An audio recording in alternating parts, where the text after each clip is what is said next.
এই তোমার জেলায় কি আমি আর রাস্তাঘাটে বেরাতে পারবো না নাকি? কি শুনছি এসব? কেন, আমার জন্য আবার কি হলো তোমার? কি করেছি আমি যে তুমি আমার জন্য রাস্তাঘাটে বেরোতে পারছো না?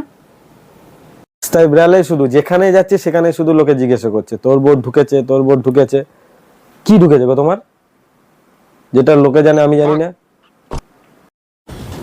ও, এই ব্যাপার। আরে আসলে ওটা কিছুই না, ওটা ওই সব মহিলাদের যেই অন্নপূর্ণা ভান্ডার ঢোকার কথা ছিল না, 3,000 টাকা করে, তা সেটাই 1 তারিখে ঢুকতো, বুঝেছো? ওই জন্য 1 তারিখে সবার ঢুকেছে কিনা তাই তোমাকে জিজ্ঞেস করছিল আমার কথা, যে তোর বোর্ড ঢুকেছে কিনা। ওটা আসলে অন্নপূর্ণা ভান্ডারের কথাই তোমাকে জিজ্ঞেস করছিল।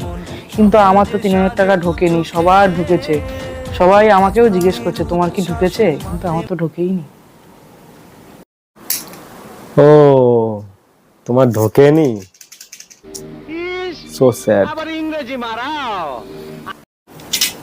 জানো কত কি ভেবে রেখেছিলাম আমি, যে এই 3,000 টাকা পেলে কত কিছু করব, কত স্বপ্ন দেখেছিলাম, কত কিছু কিনবো ভেবেছিলাম।